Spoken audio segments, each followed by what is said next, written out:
You're listening to the Hour of the Time. I'm William Cooper. Ladies and gentlemen, you should have received your Veritas by now, many of you. Maybe all of you. I don't know. But I'll tell you this, those of you who have received it now know that all is not as it should be. We're being lied to big time. Oh, and if you've got the spotlight, you're being lied to again. The Gunderson story is 100% total bullshit.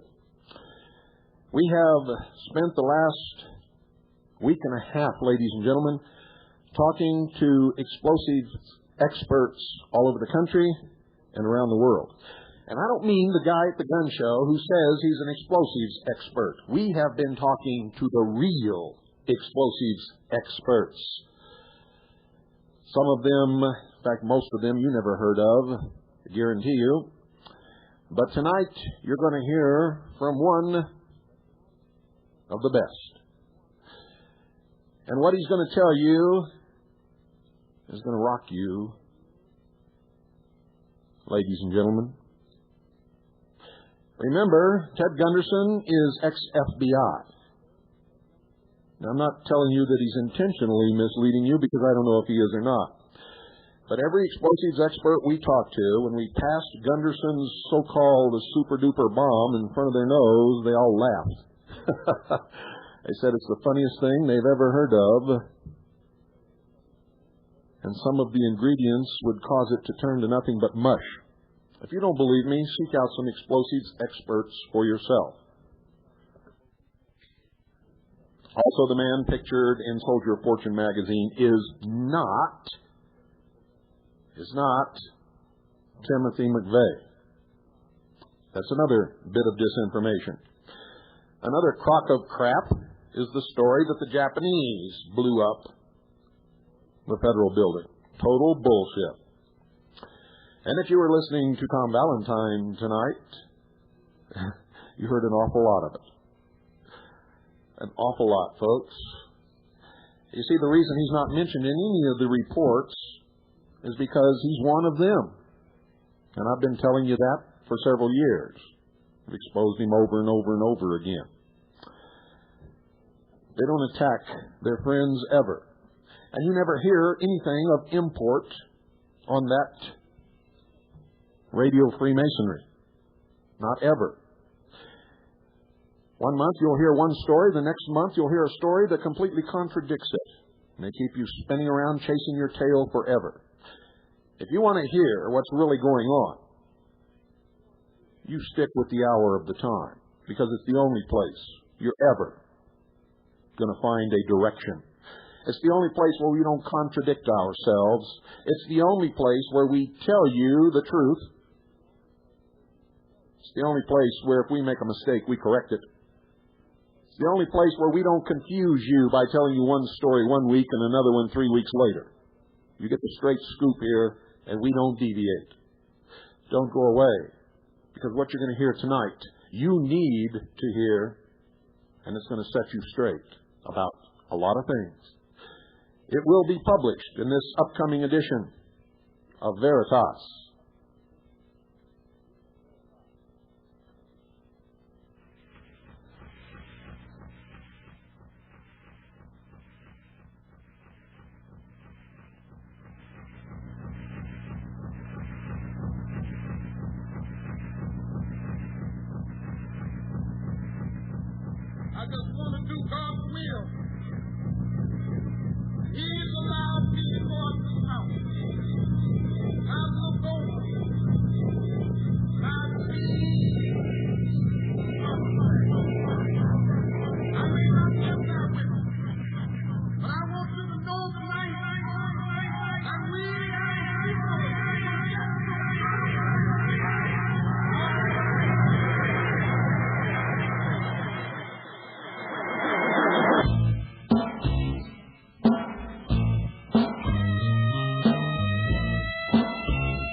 dead.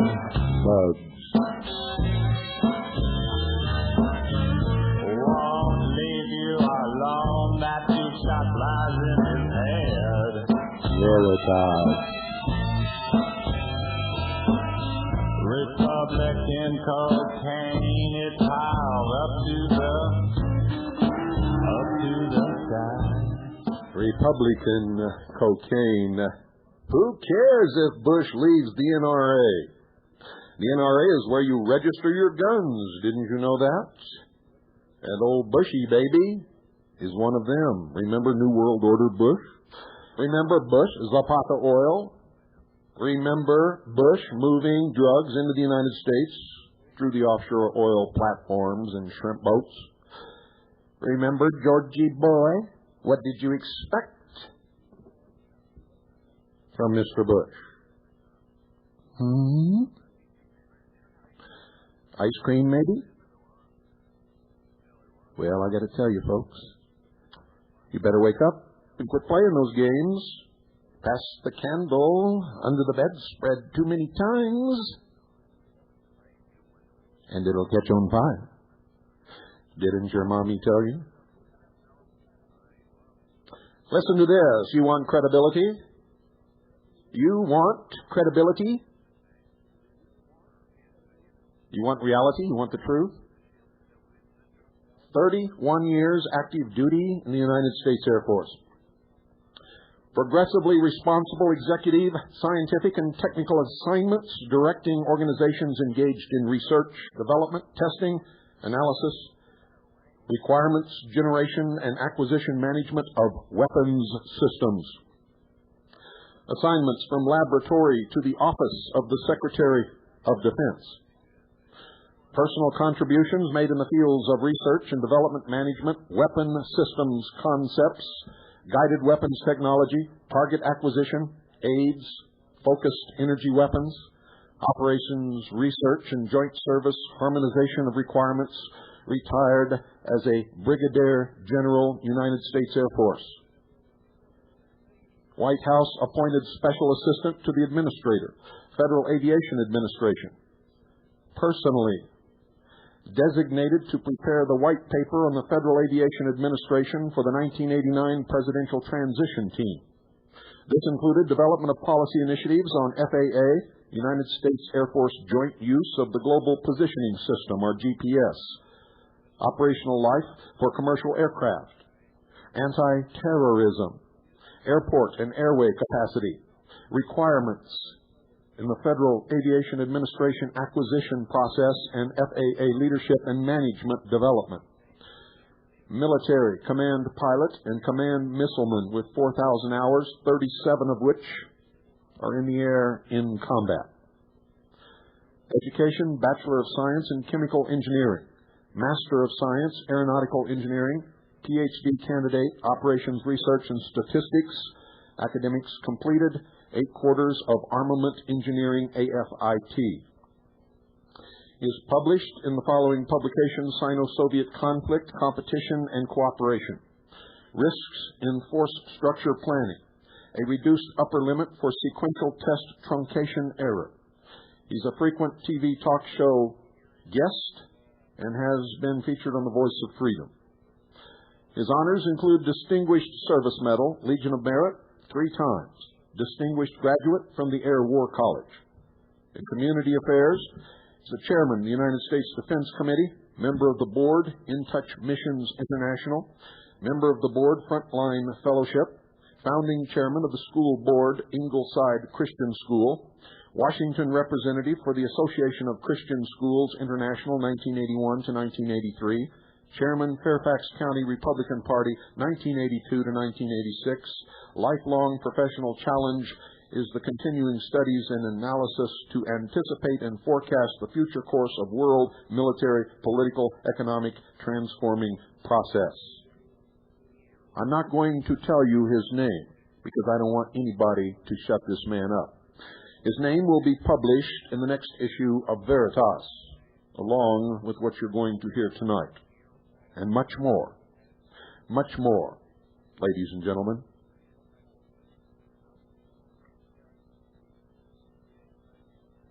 He has spent 25 years in research, design, development, test, and management of weapons development.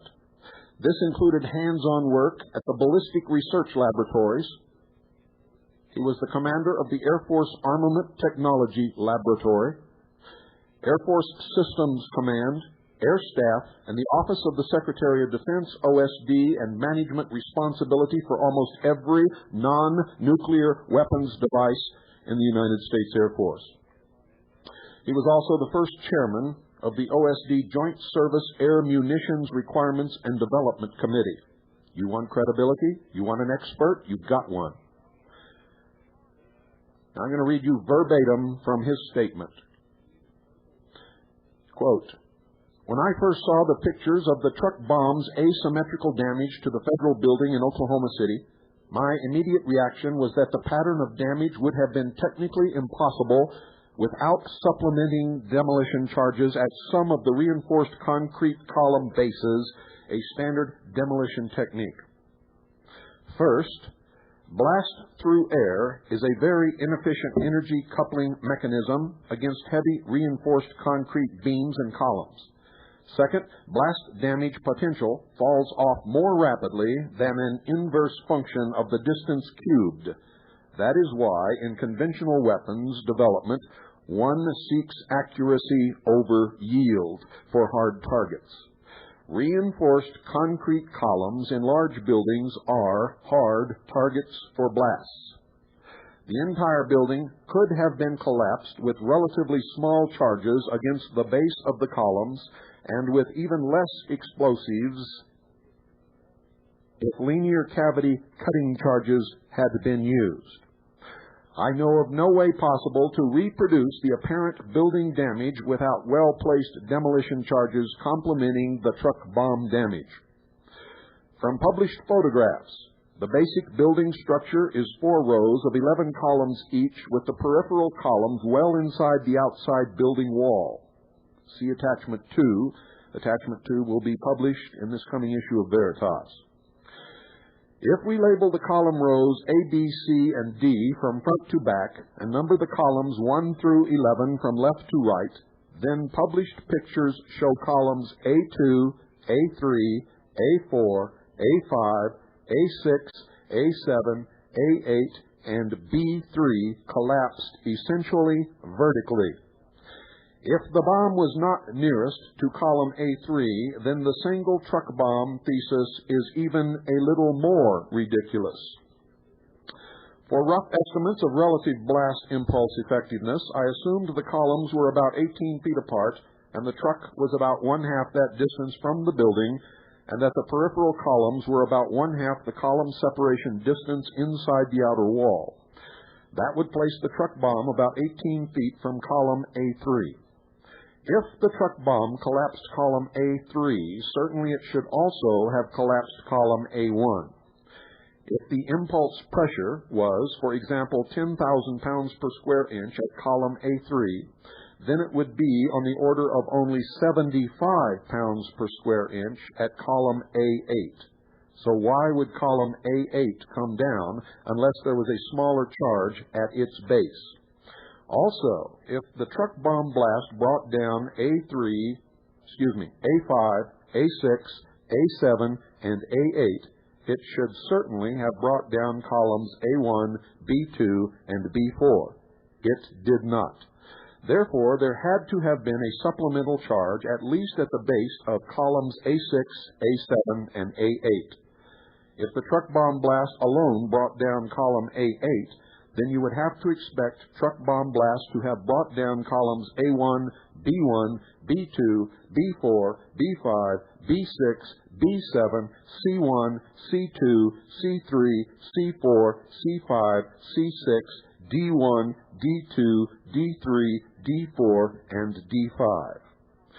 Because the bomb was large and relatively close to the building at ground level, there would have been some enhancement in damage reach against columns and vertical lift of the ground floor ceiling as compared to the outside of the building where expansion was uninhibited, as seen by columns A5, A6, A7, and A8. Moreover, these columns and ceilings would have seen more of a side-on pressure, which would have been even less. If there had been some enhancement from a corner effect toward A6, A7, and A8, then the same enhancement would also have been toward column A1. The column stubs for columns A6, A7, and A8 should be carefully examined to verify whether or not supplemental charges were used. Since it was unofficially reported that 3 5-gallon-sized containers of fulminate of mercury, a booster explosive, were found in the building, it would be useful to know what columns they were near. Who profits from the Oklahoma City bombing? Since 1928, the Third International Program calls for the United States of America to be transitioned to socialism by a war of national liberation based on the oppressed nations within. Before moving from the preparatory phase to the period of escalating violence, an orthodox procedure is to 1. Seek removal of the death penalty, and 2. Disarm the public. Few things could have been more effective in moving pending draconian anti-terrorist legislation to seek to criminalize armed patriots in this country while making the job easier for the programmed war of national liberation. The gross asymmetry in the federal building damage pattern is ipso facto evidence that there was an inside bomb effort and a truck bomb effort. They need not have known each other, but it would have to have been coordinated at some level. That coordination could have been accomplished from almost any location in the world. Efforts of this magnitude and criticality are generally orchestrated by an outside team sent in for the limited purpose. In such cases, the usefulness of FBI infiltration of domestic organizations is totally circumvented. A classic example was the communist-arranged assassination of Dr. Gaitan in Colombia in 1948. However, the blame was put on the conservative government in power to precipitate violence against the government and disrupt the meeting of the Inter-American Defense Board in Bogotá. See Red Star over Cuba. The wrong people were deliberately blamed to precipitate a desired public reaction. Nothing did more to swing public opinion against assault weapons than the killings with assault weapons at Luby's, McDonald's, a schoolyard, and etc. The same goes for the Oklahoma City bombing and currently pending legislation to make support of the Second Amendment a domestic terrorism issue. Referring back to Attachment 2, I will explain why the asymmetry is so significant. The concentric circles around the truck bomb are multiples of the distance from the truck bomb to the closest columns. In effect, circle A passes through column A, which collapsed. The B circle passes through column B3, which also collapsed, but was twice as far away. The damage potential here would have been only 1/2, or 1 over 2 cubed, or 1/8 of that in the vicinity of column A3. However, columns B2 and B4 were just beyond the B circle, and they remained standing. At 1 over 2.25 cubed, the level of damage potential at A3, considering the truck bomb blast alone, the distance to B circle was close to being margined to bring down a column. This presumes, of course, that there were no charges at the base of the columns. At column A8, which collapsed, the damage potential was about 1 over 5.12 cubed, or 1/135th of that at column A3. Similarly, the damage potential at B2, which still stands, was about 1 over 2.25 cubed, or 1 over 11.4 of that at column A3. Therefore, we have a situation where a column still stands that received 135 over 11.4, or 11.8 times the damage potential of a column that went down. Impossible. This is like saying a man weighing 150 pounds could sit in a flimsy chair and it would collapse. but a person weighing 11.8 times 150 pounds, or 1,770 pounds, could sit in an identical chair and it would not collapse. The May 15, 1995 Spotlight carried an article quoting an ex-high-level FBI official that the bomb was a pineapple-sized high-tech device. In my opinion, what they describe is part nonsense and part a fuel-air explosive, or FAE device. Some large FAE devices were made to clear helicopter landing spaces in Vietnam jungles. It appears to be an obfuscation capitalizing on gullibility. The big explosion in Japan recently was an accidental fuel-air explosion. The 10-second delay between two events reported by a University of Oklahoma seismologist doesn't make sense. No triangulation was reported to assure the same point of origin. If there was a second large explosion with a 10-second delay, everyone in Oklahoma City would have discerned it. Any time delay for two-stage devices or for demolition charges at column bases would have been in milliseconds or microseconds and would have most probably been controlled by primacord length. Most explosives detonate at about 1/4 inch per microsecond. That is about the same speed as an orbiting satellite. And ladies and gentlemen, if you think that's baloney, just listen to this. This is directly out of the Department of the Army Field Manual for Explosives and Demolitions, entitled FM-5-25. Published by the Headquarters, Department of the Army, May 1967, available through various booksellers and through the Freedom of Information Act. In Chapter 1, and don't worry, I'm not going to tell you how to build a bomb. I'm just going to describe the effects of the bomb that they say was used. Chapter 1, Demolition Materials. Section 2, Military Explosives and Special Charges. 4, Definitions. A, Explosives. Explosives are substances that, through chemical reaction, violently change and release pressure and heat equally in all directions. Explosives are classified as low or high according to the detonating velocity or speed at which this change takes place and other pertinent characteristics. Low explosives. Low explosives deflagrate, or change from a solid to a gaseous state relatively slowly over a sustained period, up to 1,300 feet per second. This characteristic makes low explosives ideal where pushing or shoving effect is required. Examples are smokeless and black powders. High explosives. The change in this type of explosive to a gaseous state detonation occurs almost instantly, up to 28,000 feet per second, producing a shattering effect upon the target.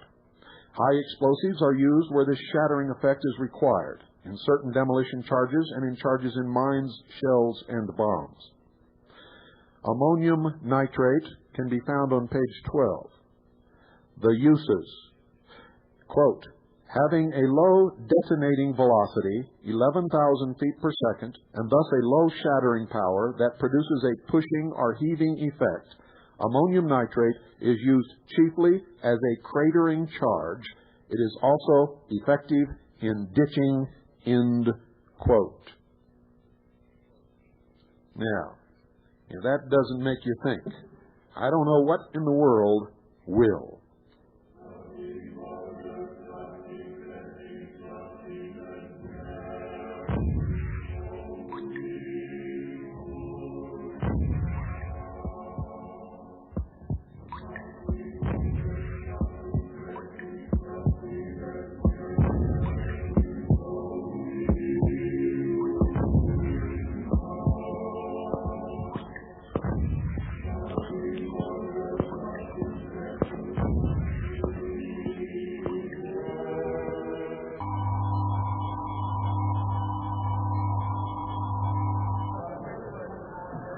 Wilmington and the People's Temple was, in reality, a mass mind control experiment conducted by the CIA as a follow-up to something called MK Ultra.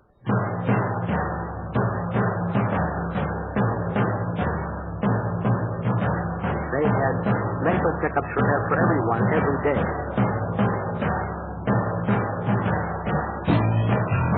The political systems through mind control by the years 2000. There was a mind control experimentation going on. Control of individuals, control of groups, control of whole populations. The New World Order. The cheapest commodity in the world is human beings. Money. They use ultrasonic, which will boil the brain. Boil the brain. Pick up your phone. Pick up your phone. Patterns of future memory are found. Pick up your phone. RAIC. Dial. Radio hypnotic intracerebral control. Dial. Electronic dissolution of memory. Pick up your phone. EGOM.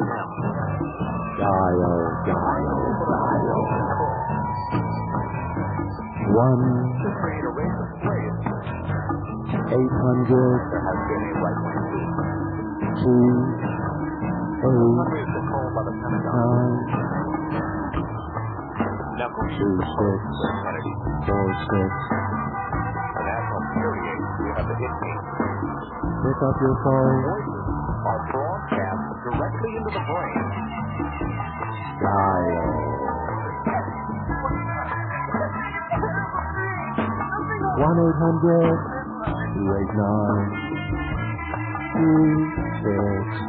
1-800-289-2646. 'Money. Money.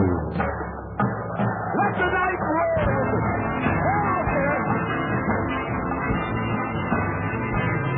Pick up your phone.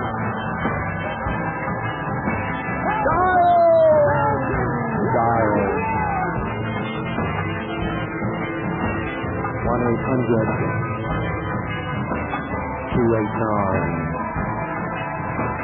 1-800-289-2646. 2646. Do it. Do it.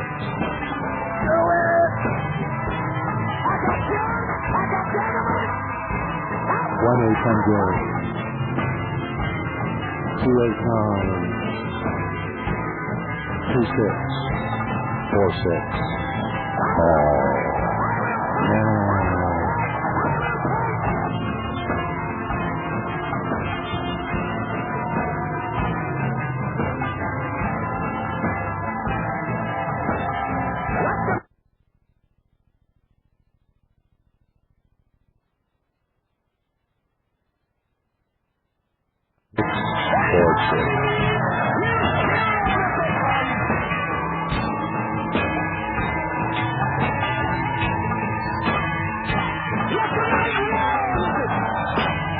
Pick up your phone!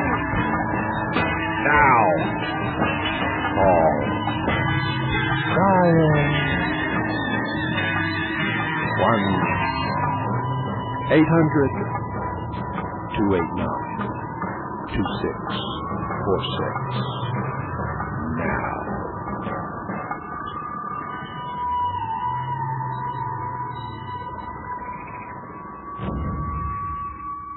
Well, we'll open the phones now, folks, and see who's got their copy of Veritas. We'll see who's read it. The number is 520-337-2922. That's 520-337-2922. I'd like to hear from you. If you've received your copy of Veritas, give me a call now. And if nobody calls, because maybe nobody's got a copy of their Veritas yet, then you can call too, whoever you may be. 520-337-2922 is the number. For all of you who may just be listening, that's our call-in number when we're on the air. For the rest of the 24 hours, it is our fax number. Good evening. You're on the air. Yes, Mr. Cooper. Yes. It's a very interesting show tonight.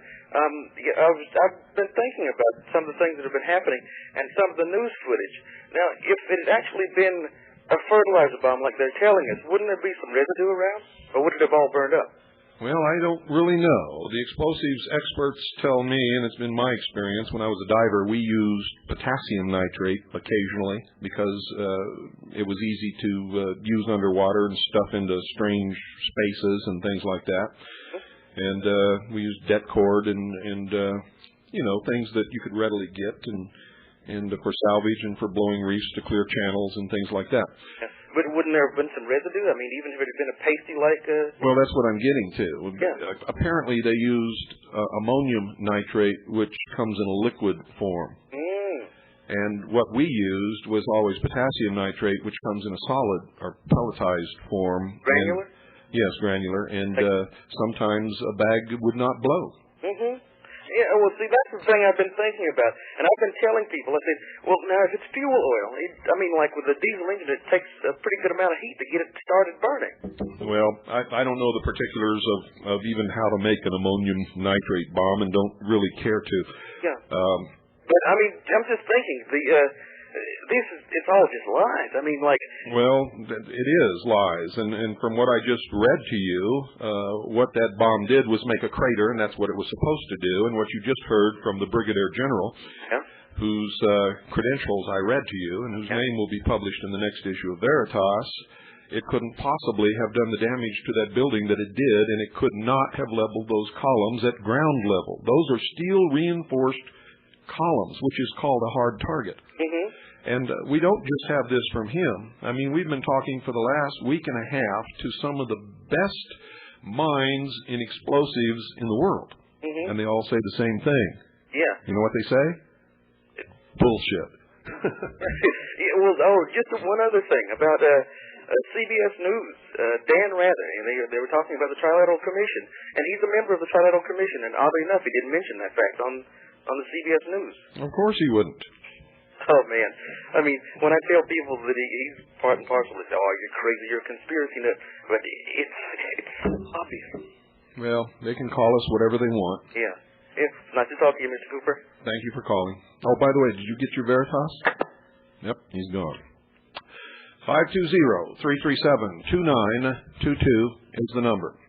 For those of you who may just be tuning in, that number is only good during the show when I am taking calls. The rest of the time, it is the fax number. We usually disconnect it about 30 minutes before broadcast time, and the fax is usually not back online until 30 minutes after the broadcast is over. Good evening, you're on the air. Hi, Bill. This is Dave in Albuquerque. Hi, Dave. How are you? Good. I got my copy today. What do you think? It's great. I've just kind of been skimming through it. I haven't really had time to get into it seriously. When you were reading your report tonight from the guy, did I misunderstand you, or did he say that he didn't think there was a 10-second delay between the two events? No, that's not what he said. He was talking about the theory of Ted Gunderson. Oh, okay. And I haven't seen that. If the bomb were what Ted Gunderson said it was, then the seismographs could not have, there would not have been a 10-second delay and all of that. And if a real explosives expert, he also says, if a real explosive expert had rigged it, he would have rigged it so that both bombs went off at the same time.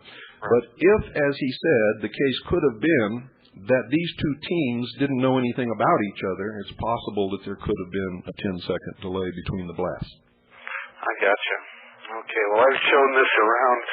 Are we allowed to copy articles? Didn't I hear you say that a few weeks ago? You can copy everything except the symbology column. The columnist who writes that for us, Jack Sheffer, has asked us not to allow anybody to copy that particular column. It's copyrighted by him, and we print the column with his good graces and permission because he's one of the best experts in the world. You will find that within probably a year, all of that information will be compiled in book form, and it will be the first time in the history of the world that the real and true explanation of the symbology used by these creeps will be in one volume that anybody can pick up and study and learn what's been going on around them that they never knew about. Good, I'll look forward to that. And it's okay to copy it full size. I think I remember on the first issue you said don't copy it. No, you cannot copy it full size. Okay. You can copy individual articles, to pass around. You can shrink it down to small size and copy the whole paper if you want, but you cannot copy the paper full size. Okay, gotcha. So if we give you permission to do that, some jerk will copy it and start selling it. And if anybody does that, we're going to rake them over the coals like they've never been raked, I guarantee you. Okay. Too much work goes into this, and we're eating it right now. I understand. All right, thanks, Bill. Thank you for calling. Bye. 520-337-2922 is the number. And remember, when we're not on the air, that is our fax number. If you have information you want to send us by fax, that's the number to use. But we always disconnect it 30 minutes prior to going on the air, and the fax is not back online until about 30 minutes after we leave the air. Good evening. You're on the air. Bill? Yes. I got Veritas number 2, and it is awesome. I was one of the people, I guess there was a delay in my getting the paper, and I know from listening to you talk that maybe some other people have experienced that. And, I'm such a fan of what you're doing and so appreciative of the hard work that you and your wife put into it and the rest of your staff that that's okay with me, that it's taken a while. But, my God, if I don't get number 3, I'm going to slit my wrist. It is so well done. It's so professional. And what I'm really calling about is in view of what you're saying tonight and in view of what happened at Waco, I think that we have to find a way to stop the demolition of the building in Oklahoma City because it is indeed a crime scene. Well, they're doing the same thing they did in Waco. They won't let anybody in. They won't let any independent investigators in. They won't let any press in to photograph those columns where they were shared at ground level, and they're going to bulldoze that building and destroy all the evidence, just like they did in Waco. The only difference is there's no fire to burn it up. Well, let me ask you this, Bill. Even though it's a federal building, now, if it's a federal building, is that federal property, and is it under the sole jurisdiction of the federal government, or can the sheriff say, no, this is a crime scene, you can't touch it? It depends upon whether or not the state deeded and ceded the land that it's sitting on to the federal government. If they're just leasing that land, or they're leasing the building, or they bought the building but not the land, then it's not federal jurisdiction. It's only federal jurisdiction if the state ceded and deeded the land to the federal government. So that's something for the people in Oklahoma to investigate, and if you find out that it's true, then they have no right to even hold Timothy McVeigh. He would then have to be turned over to the state authorities if they find out that that is really not federal property. I don't know if it is or not, and our people have not been able to gain access to any records that would tell us, but they are looking. Well, yeah, I was thinking, as soon as I heard you talking about this, of getting on the phone to the sheriff's department in Oklahoma and saying, hey, hold your horses, don't let anything happen there until you can determine if you can exert some type of jurisdiction over that scene, because obviously we'll never see the bases of the columns if they blow that building up like they intend to implode it, which I guess is going to happen in the next week or two. Yeah, can you imagine that? Yes, I can imagine it. This soon, and no independent explosives experts of any kind have been allowed in there. No photographs have been taken of the base of those columns. This is insane. And I will remind you something else. Don't expect too much from the state of Oklahoma because the governor is an ex-FBI agent. Is he really? I didn't know that. That's absolutely correct. And I also wanted to ask about some of these people that have been indicated in this. Timothy McVeigh and the Nichols brothers from Michigan. As I've watched this come down, all of the information that we get, of course, is information that is from the government, picked up by the press. We hear absolutely nothing out of these people. McVeigh, of course, was whisked off to an Air Force base immediately as soon as they picked him up. And that's so the state could not take him into custody and take jurisdiction over him. The federal government didn't want to take any chances on losing jurisdiction of McVeigh or the Nichols brothers. So that's why. I know that none of us really know what's going on because we haven't heard squat, and really the only lawyer that I would trust to say anything about any of this is Jerry Spence, and unfortunately he's not in there.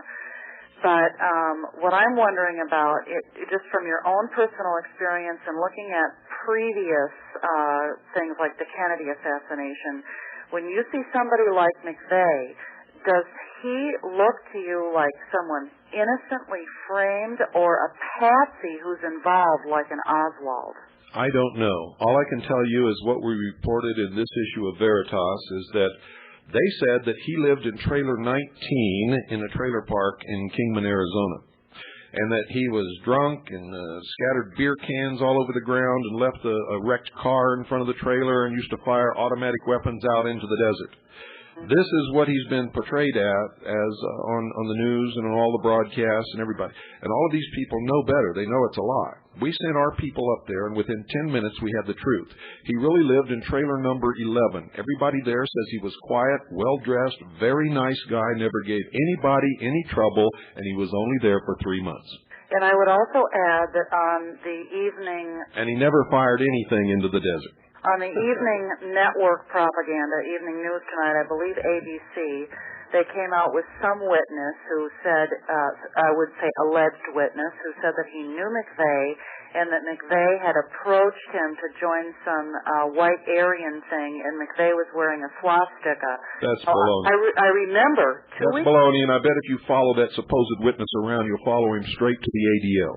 And I know it's baloney because a couple of weeks ago, if you'll recall, there was a local newspaper editor who released some letters that Timothy McVeigh and his sister had written to the editorial column, which were articulate and intelligent and could have been written by any of us. Yes. And one of the things that Timothy McVeigh railed against was racism. That's right. And it smacks of you being called racist when you're married to Annie by Mr. Hymietown. Not only that, but I've railed against racism on this program numerous times. But our investigation shows that Timothy McVeigh was not a racist. He was against racism. He was afraid that this country was becoming like Nazi Germany. Right. Well, I don't want to tie up your line. I know a lot of people are dying to talk. I think you're the greatest, and I appreciate your work so much. And I wish I could come to Arizona because I'd work for free for you. Well, I thank you for the compliment and for the offer. I tell you, we need help around here all the time. And don't forget my issue number 3 on Susan in Grand Rapids, Michigan. I talked to you at home a couple days ago. Okay, Susan. Oh, thank you, Bill. You're welcome. Bye-bye. Bye-bye. Folks, I don't know if Timothy McVeigh did it or not. I don't know if he was a patsy or if he's crazy or if he's somebody that is an agent for the other side or what. I don't know, and neither does anybody else. And I would caution you all, if you're a real American, he's innocent until he's proven guilty. And if you've all prejudged him and he turns out to be innocent, you're going to have egg on your face. If he turns out to be guilty, he'll be punished. So let's be Americans. Good evening. You're on the air. Yeah, Mr. Cooper, I've asked you over the air. How can I get a copy of Veritas or a subscription? Well, if you'd like to have a subscription, you can, and I'm going to tell you, the rates are going to go up very shortly. In fact, when the 4th issue goes to press, the rates will go up. So if you want to get a subscription, get it now at the current rates. Okay, how do I go about doing that? Send $15 for 6 issues, or $30 for 12 issues, or $40 for 18 issues, or $50 for 24 issues, which is the best bargain. To Veritas, make checks or money orders out to Veritas and send them to P.O. Box 3390, St. John's, Arizona, 85936. That's P.O. Box 3390, St. John's, Arizona, 85936. Now, issue number 3 is out, so even if you send in a subscription, you will not get issue number 3. So if you want that issue, I need to indicate that. Send an extra $5 and tell us that you want issue number 3. Number 3. Incidentally, did you hear Tom Valentine tonight? He had somebody call in saying that they were having some kind of a group of people on the satellite talking about you and some guy done some dirt stuff. I was wondering what your feelings were about that. Oh, you're talking about Pussy Bob. Whoever he was, I don't know, but he said that. He's a socialist whiner who they were taking the money that those of us who were paying for the satellite time, and they were getting free satellite time to promote their socialist ideas, and I put a stop to it and kicked them off the satellite because they weren't paying for it, and we as Americans don't believe in that socialist free ride. We were paying for our satellite time, and that's the true story. He's a whining little twit. Yeah, that's the one shortcoming about all the shortwave stuff. There's so many people here opposing each other, you know, and I've been listening for about 6 months, and I've pretty much have stuck with your program. And it's the one thing that I haven't questioned a whole lot. Some of the others I question from day to day about the legitimacy of what they're saying and everything. But I'm glad you're around. I appreciate it. Thank you, sir. Thank you. Thank you for calling. Okay, the number once again is 520-337-2922. Good evening. You're on the air. Hey, Bill, it's Dave. Hello, Dave. Governor Keating came on the air just the other night and stated that the federal building was federal property.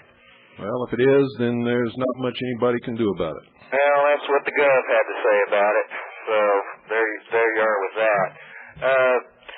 We're collecting reports that there are many people out there, and they definitely heard two kaboom kabooms. Okay, what we need is affidavits signed by them. If they don't want to sign an affidavit, if they can get it on tape in their voice, even if they don't want to give us their name, if they can be proven to be different voices of different people who are afraid to use their name, that's will suffice. But we prefer written and signed affidavits. And you guys in Oklahoma, you've got to get us those affidavits before somebody gets in and scares those people.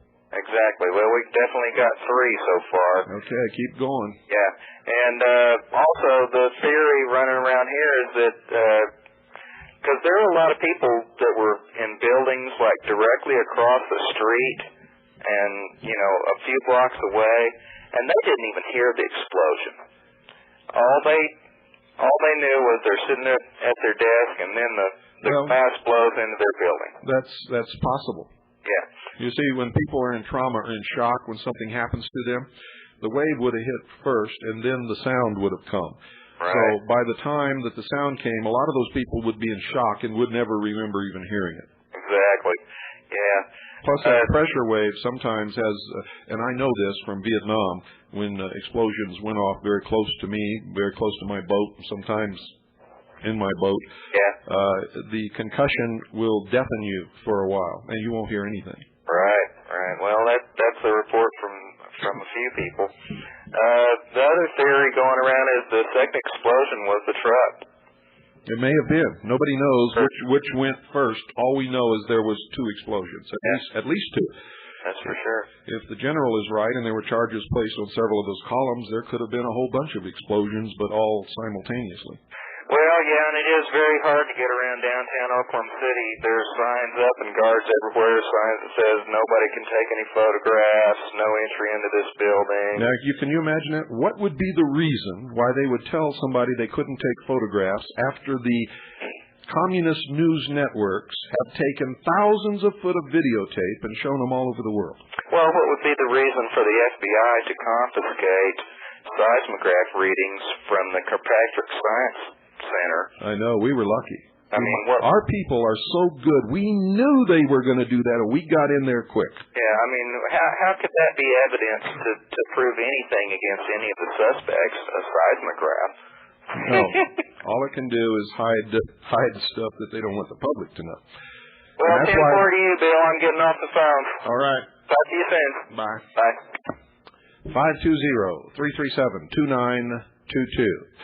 Yes, folks, this is backfiring on those scum, and they are scum. And the media has totally discredited themselves. No real American will ever believe anything they hear or see on the communist news networks or in the communist print media ever again. Good evening. You're on the air. Yes. I was just like to say I've been enjoying your show about the incident in Oklahoma. You're enjoying it? Well, just the intelligent conversation that I'm hearing. Oh, okay. Because I don't enjoy it, I'll tell you that.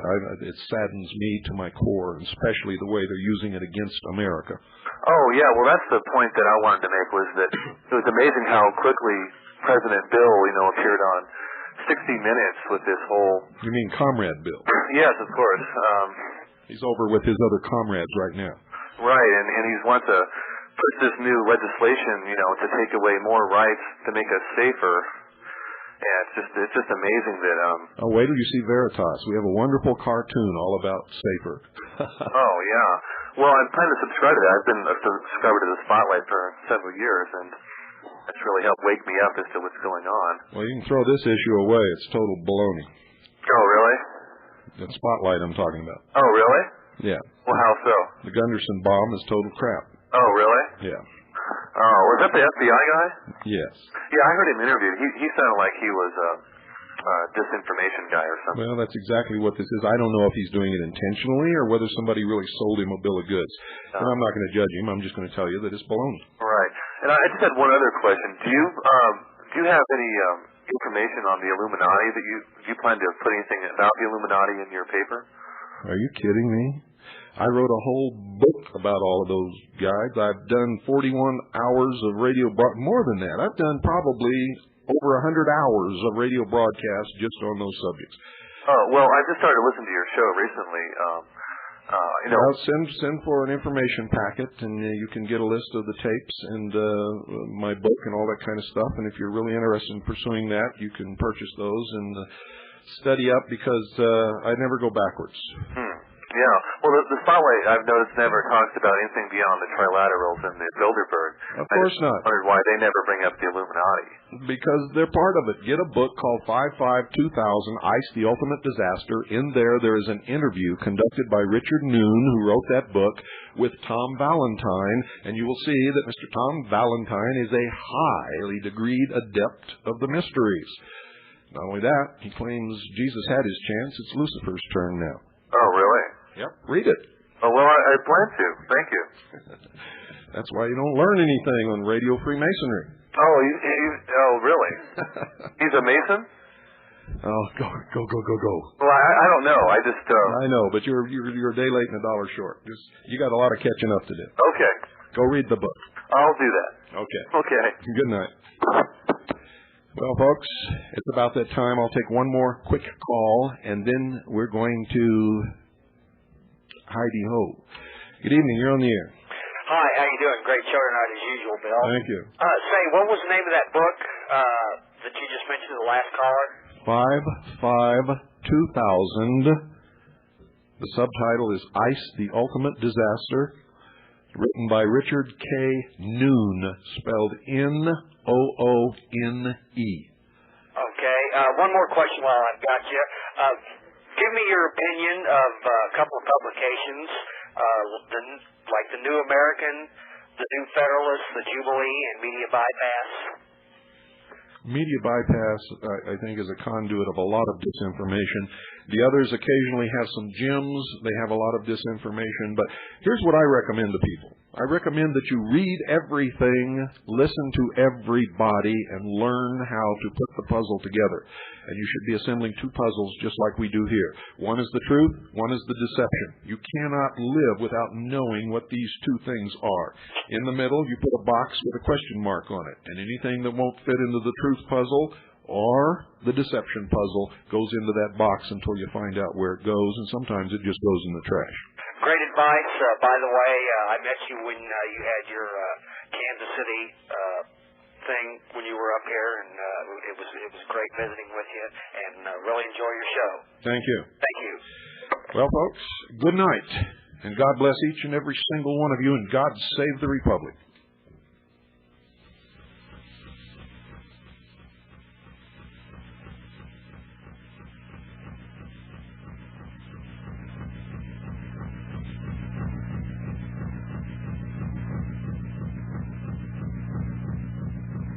I just want to do God's will.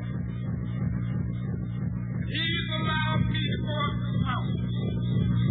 I've looked over. I've seen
with a needle in my arm. Put there by G-Man, he had to see where I was coming from.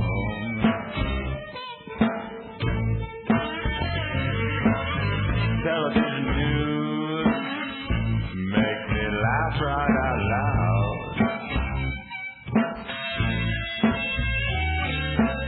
Oh, Mr. Big Gay Man, you're just a killer clown.